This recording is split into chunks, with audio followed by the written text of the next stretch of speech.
Good morning. Thank you guys for coming out. This is a great day for the city of Pittsburgh, not just because it's a beautiful day and we're getting ready for the Pittsburgh Marathon this weekend. We're here to learn about what the city has been able to achieve that has never been done before. That is acquiring the fewest number of injuries requiring medical attention in a year ever recorded in the city, and that's all of City of Pittsburgh employees. I know you're the media, but that is something we all are very happy about and we should be applauding. At this time, I would like to bring forth the Honorable Mayor of the City of Pittsburgh, Mayor Ed Gainey. Sir.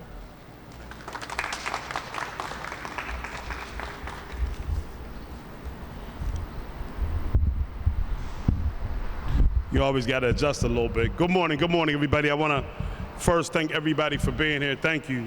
You know, when I first came into office, I wanted to make sure that we did one thing, and that's to make this city the safest city in America. Often, when people hear the word safety, they think of our dedicated public safety bureaus, and I'm proud of the work that they do every single day, each and every one of them to keep us safe. But I also had a broader vision for what it means to be safe in our city.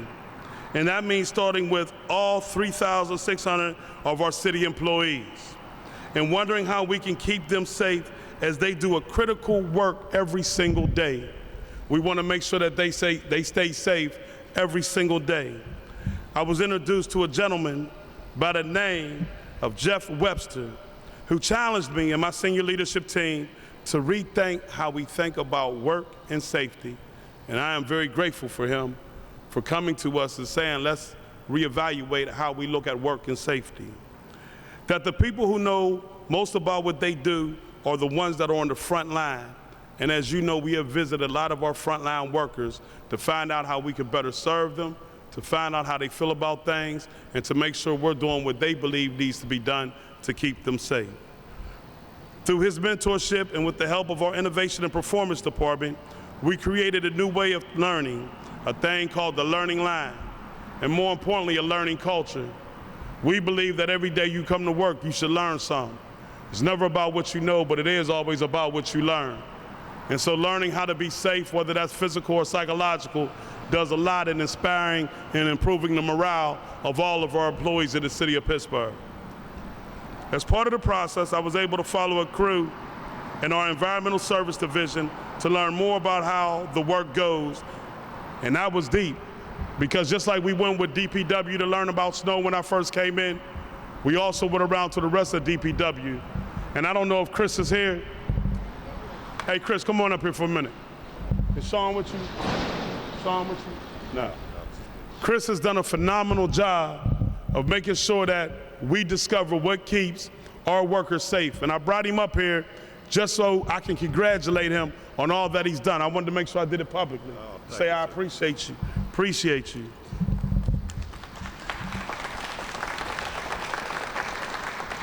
It was during this process that I had a first-hand look at how dangerous things could get. They had hooked their wrench up to a large trash can on the north side. And as it was lifted into the air, the wrench got locked. And when it locked, it started sparking fire. You could see it sparking fire right off at the top of the wrench. The line had become tangled, and we now had hundreds and hundreds of pounds off the ground, and removing it would take patience, because without patience, it would be harmful to everyone involved.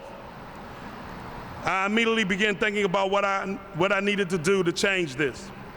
What we need is all new wrenches. That's what I thought at first. Let's just buy all the vehicles new wrenches and make sure this don't happen. How could the city find the funding for this? What do we have to do? It is the trucks and dumpsters causing the problem. I always thought that's where I would find the answer. But I was reminding that before I took action, I should talk to the closest to work. And that's what set us around to talk to the frontline workers to find out exactly what was going on and what we could better do to resolve the situation. And after talking with the crew, we learned something new. Not what we know, but what we learn. That a simple fix is to create a new policy where at the end of each shift, the wrenches would be stored properly in order to make sure that they won't get jammed on the next shift. So we had to make sure that they stretched it all the way out, so that when it went back up, it would go up the proper way. This solution would save the city thousands of dollars and had the potential to keep our crews safe as they go about their jobs. This was a major moment for me and my leadership, and this experience was the catalyst for creating the new real-time safety system that we piloted in DPW. Now, I would like to bring up my Chief Operating Officer, Lisa Frank, to come forward and talk about the real-time safety system. Thank you. Do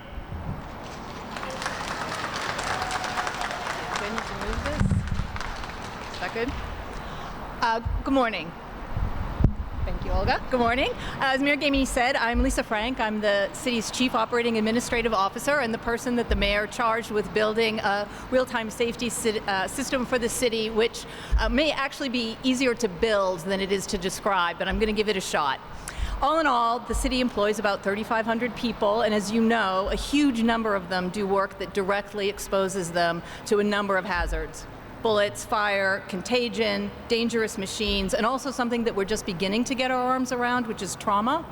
And when we took office in 2022, our analysis of the injury data from our workers' comp claims showed us that the city of Pittsburgh was a very, very dangerous place to work indeed. Because Alcoa down the street has been such a leader in the area of safety, not just locally but internationally, we often check ourselves against their records. And when we began, we learned that your chances of dying or being seriously injured working for the city of Pittsburgh was about 300 times as great as working for a company that made molten aluminum in unregulated countries. We had almost no systems or resources in place for addressing the shock or grief experienced by a grounds crew, say, who in the course of their work find somebody who is overdosed.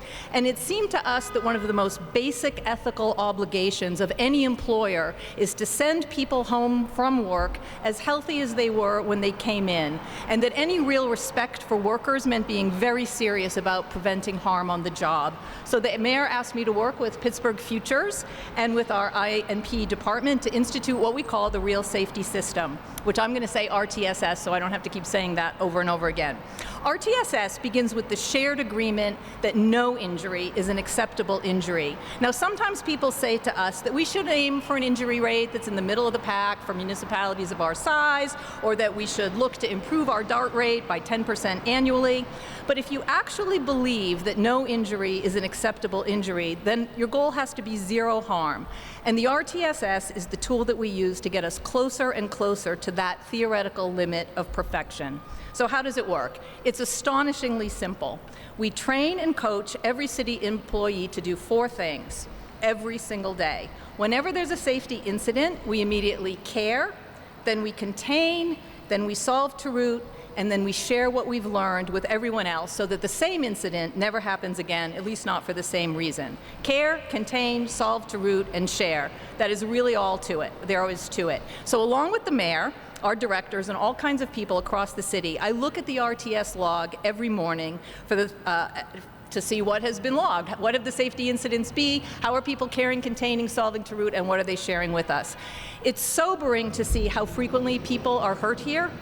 It is truly heartening to see how hard folks are working to take care of one another, and it's also startling to realize just how often we would get things wrong if we were not using the RTSS method.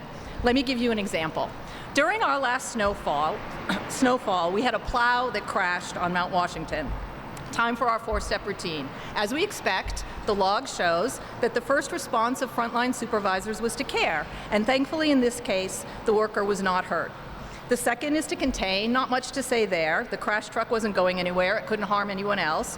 Things got interesting, however, when it came to solving to root.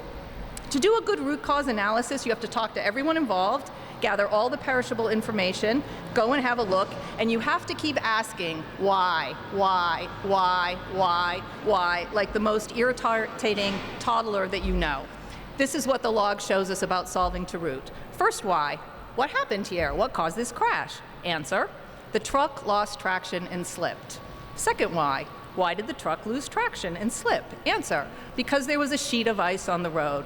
Third, why? Why was there a sheet of ice on the road? Answer: 'Cause it's winter. Fourth why.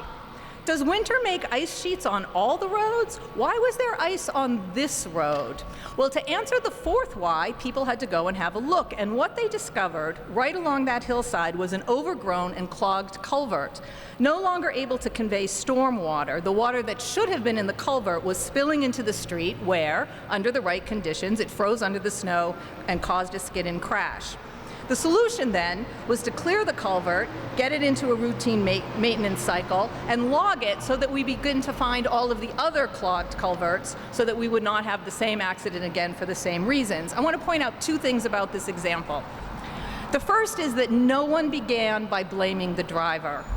As the mayor always says, we cannot and will not tolerate deliberate harm. We cannot and will not tolerate indifference to our common safety. But the only way to make our city the safest city is to uncover and discover and to learn and learn and learn. And the RTSS is about creating a culture of constant and rapid improvement where there is no room for finger pointing. The second thing to note is that in solving to root, your ultimate solution is only as good as your last why. And in the example of the crashed snowplow, there was a point in the conversation where people could have stopped at the incontrovertible fact that winter brings ice.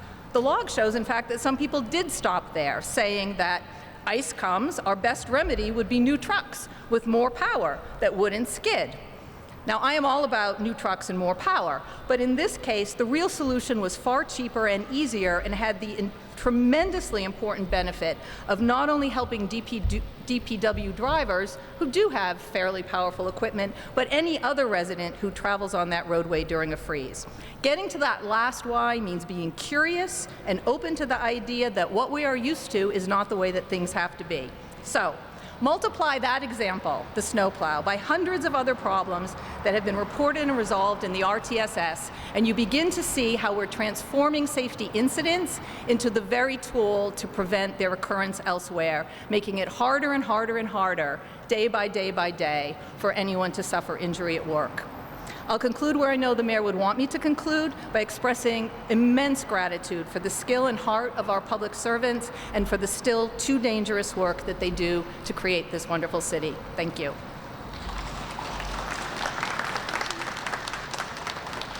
Thank you, Chief Lisa Frank. Now, the hardest thing regarding a pilot program is actually doing it. And I would like to bring forward the director of the DPW department that took on doing the pilot, Chris Horstein.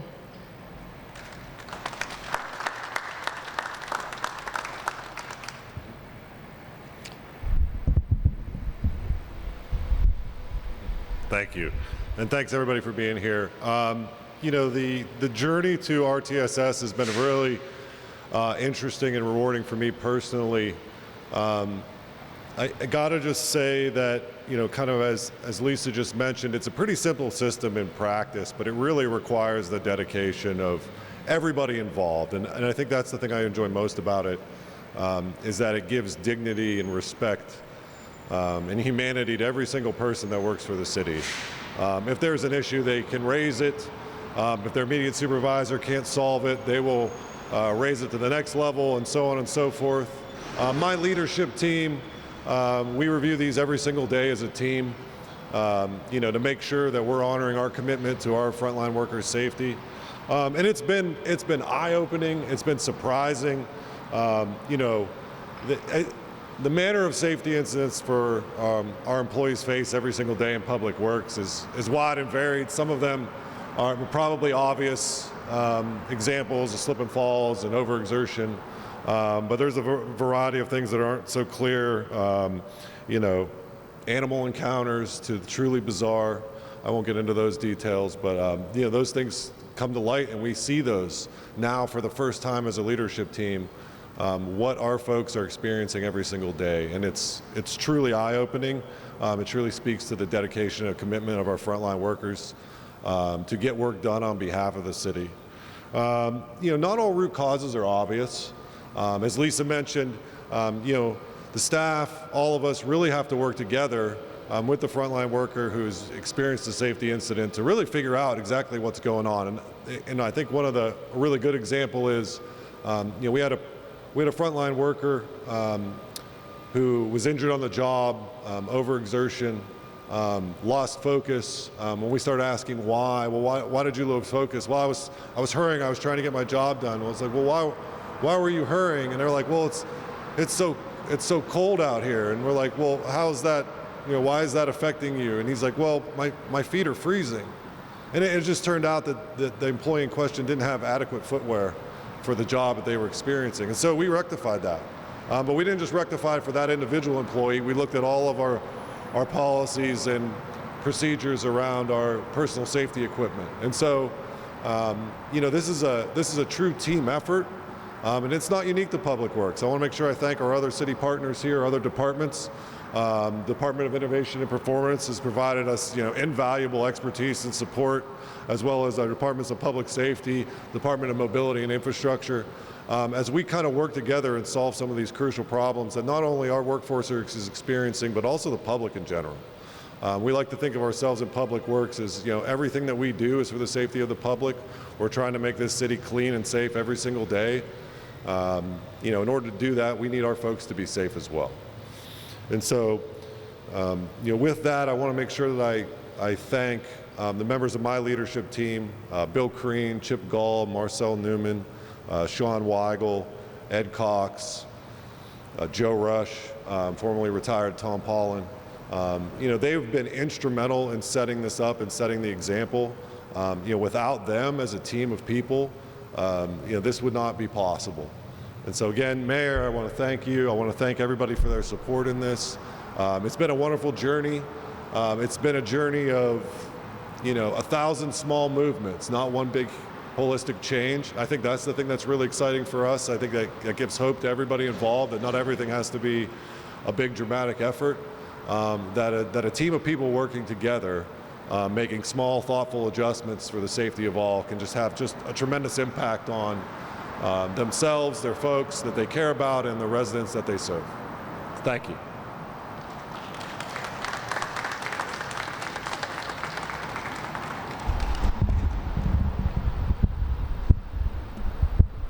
So the pilot program, of course, came through the DPW department.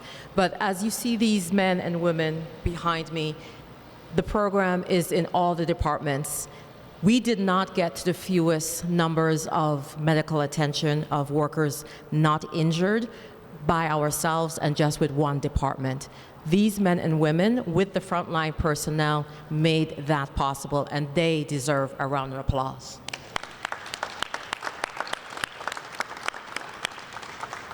Now, for those of you who are thinking that we arbitrarily just decided that the city at this time has the fewest number of injuries, medical attention seeking, I'm going to bring forth Chief Officer of Data, Chris Velasco.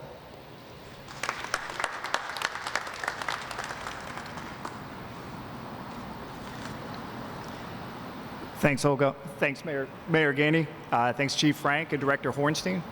I'm Chris Velasco. I'm the Chief Data Officer for the Department of Innovation and Performance. I'm here to talk a little bit about how we track the results of the work that we're doing, because one of the big differences that we've been able to do is make tracking important to be able to say whether we're getting to a result. So companies are required by the Occupational Safety and Health Administration to report on safety using a standard metric every year. Municipal governments are not. But measuring it on the same standard that they use means that we can track how we're performing effectively and know if we're getting better or worse. So the change we introduced is this real-time safety system, and now we're able to see that we have the lowest rates and fewest people encountering workplace injuries in the history of the city. So we've worked with the Department of Public Works to pilot this, and they've used the system, and we've tracked this OSHA safety metric. And so it's called DART, or Days Away, Restricted and Transferred. It's serious injuries. So DART is a way to see if people are getting injured in an organization. The way it's calculated, it helps normalize across organizations so we can make comparisons, as Chief Frank was saying. So in DPW, since the introduction of this system, the rate has improved from 26 days lost in 2022 to 10.5 per year this past quarter. So we've improved the rate 60%. In this time, the citywide DART rate has decreased from 11.7 days lost in 2022 to 7.7 per year in this past quarter, a 34% decrease. And so this is a way to say that we've reduced that figure to 7.7 injuries per 100 workers in a given year. And so the benefits of working together on safety are shared. They're a data story as much as they are a worker and a culture story. But we're growing a culture to ensure that we have the kind of safety that we need for our workers. And since the introduction of the system, we're getting better, and we keep getting better. And it's funny because we're talking about data and systems, but what's really important to this effort is to sustain it and use that culture to continually improve. Thank you.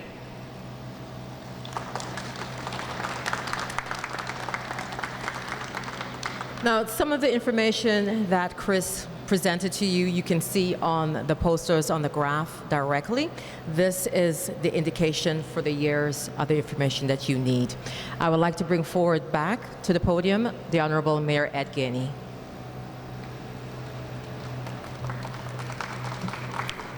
You know, the results speak for themselves. I just want to thank everybody that helped us to get here. When we have fewer workers out because they were injured on the job, it means we have folks available to pick up your garbage every day. The fewer injuries, the more people we have at work, and we know how important picking up garbage is, so we want to thank them. We also want to make sure we thank the people that fill these potholes every single day. Last year we did more than ever. Clean up our vacant lots and maintain our parks. Keeping our workers safe is good for the financial health of our city, and it means our residents can continue to count on having the type of core city services our city deserves. That's extremely important. Working together, we've been able to create a new culture for our employees. And I want to bring up Jeff Webster. I want him to come forward for a minute.